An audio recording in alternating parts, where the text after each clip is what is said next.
Nouvelle vidéo sur les plantes sauvages que je retrouve sur ma route. Alors ici on a l'épine noire. Vous connaissez peut-être l'épine blanche qui est l'aubépine, une plante qui fleurit au printemps, qui donne des petites fleurs blanches. Et on a aussi l'épine noire, donc souvent on les retrouve ensemble. À la différence que l'épine noire va d'abord donner ses fleurs blanches et puis ses feuilles. L'aubépine va d'abord donner ses feuilles et puis ses fleurs. Ici donc on a l'épine noire. Et elle commence à donner ses petits fruits. Prunelier. Et donc le prunelier est une plante, les fruits du prunelier sont très astringents. Donc ici ils ne sont pas encore mûrs, mais je vais quand même en goûter un.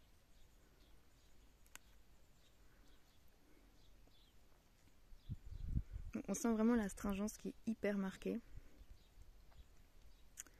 C'est très intéressant parce que les fleurs sont laxatives et les fruits, à l'inverse, sont astringents.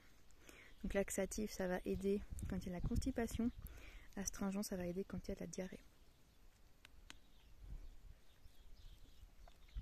Donc là, ils sont pas encore prêts à être récoltés, mais on sent vraiment cette astringence. Même quand ils sont mûrs, ils sont déjà très très astringents. Donc c'est pas comme la myrtille ou la framboise. Il y a vraiment ce côté asséchant. Donc moi, je sens que j'ai plus de salive. C'est intéressant quand il y a des affections au niveau de la bouche, des aftes, des gingivites. Ça vraiment aide à désinfecter, à calmer l'inflammation. Donc c'est utile aussi quand on a des infections de la gorge et du tube digestif, notamment des intestins. C'est pour ça que c'est une plante qui va soulager la diarrhée. Et donc moi je cueille les petits fruits et je réalise souvent une teinture puisque les petits fruits sont également astringents, antioxydants. Et les antioxydants sont super importants pour calmer le vieillissement cellulaire, pour ralentir le vieillissement cellulaire, lutter contre les radicaux libres de la pollution. Donc on a une pollution environnementale très présente à notre époque. Donc tout ce qui est petits fruits, c'est riche en antioxydants et c'est intéressant d'en consommer tout le temps. Surtout quand ils sont frais. Je vous montre une autre plante.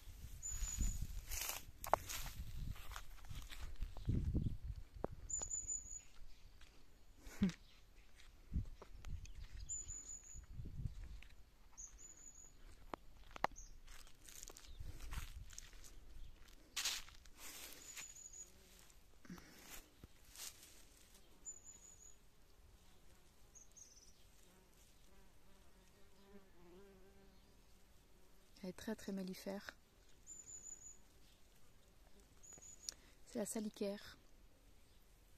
En Belgique, dans certains endroits, en Belgique elle est protégée, donc on ne peut pas l'accueillir. En France, elle est plus abondante.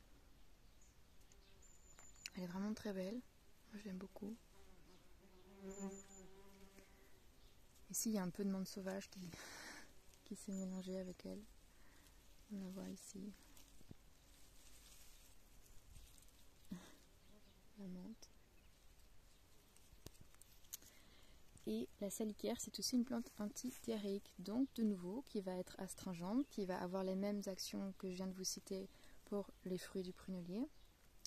Ici, on récolte les sommités fleuries et les feuilles. On peut la mâcher, par exemple, quand on vient de se blesser, et on peut l'appliquer sur une petite plaie légère, par exemple, pour calmer les saignements. On l'utilisait aussi traditionnellement pour les problèmes de règles hémorragiques, le leucorrhée, les saignements de nez, etc. Donc elle va retenir les fluides, elle va tonifier les tissus, elle va resserrer les muqueuses. Ici, on utilise, par exemple, on cueille les sommités ici, plus ou moins, puis on peut les faire sécher. Moi, je la récolte pas beaucoup.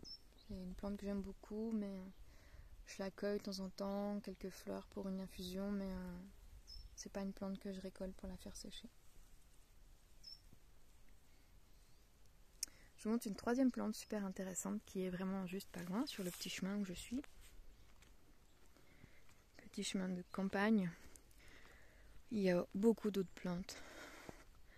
Je pourrais vous parler de la ronce, je pourrais vous parler du framboisier, je pourrais vous parler du cerfeuil des bois, je pourrais vous parler de la benoîte.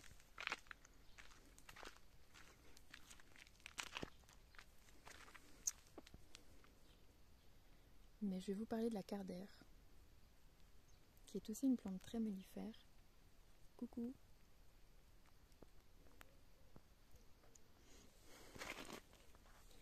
La cardère, donc c'est une plante qu'on utilise aussi quand il y a des problèmes d'œdème, des problèmes articulaires. Le prunellier aussi a une action diurétique, donc qui va éliminer l'acide urique et qui va soulager les douleurs articulaires. Et la cardère, c'est pareil.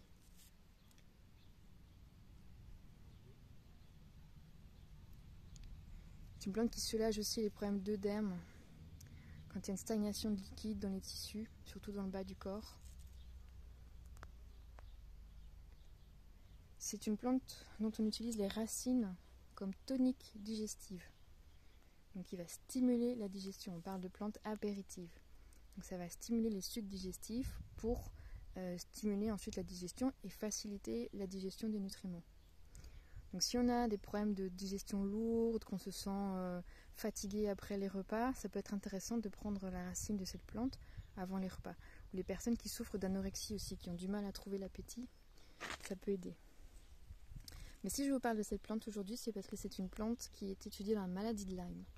Donc comme c'est une plante qu'on dit dépurative, donc qui va aller chercher vraiment les toxines en profondeur dans les tissus pour les remettre en circulation, pour les évacuer, cette plante va aider apparemment, dans le cas de la maladie de Lyme, à éviter à ce que la bactérie, la Borrelia, soit en dormance en fait, puisque c'est une bactérie qui peut s'infiltrer dans le corps et puis aller se cacher un petit peu et puis ressortir quelques années plus tard de façon très virulente.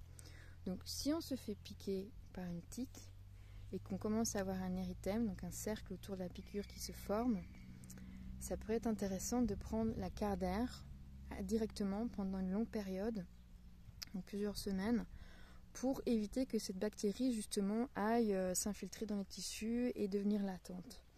Puisque cette plante va vraiment empêcher en fait que ces bactéries aillent en dormance dans l'organisme pour ressortir plus tard. Et même si éventuellement ce serait caché et fait discrète par l'organisme, par le système immunitaire, la cardère apparemment a cette capacité à aller déloger ce genre de bactéries, la Borrelia, pour ensuite qu'elle soit éliminée.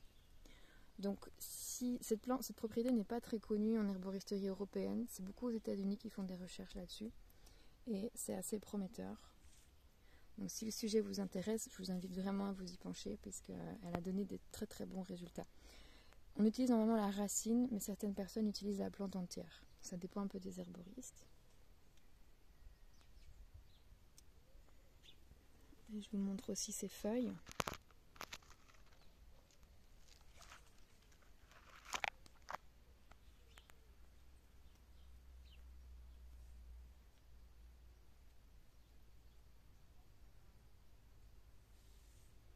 Et voilà pour aujourd'hui.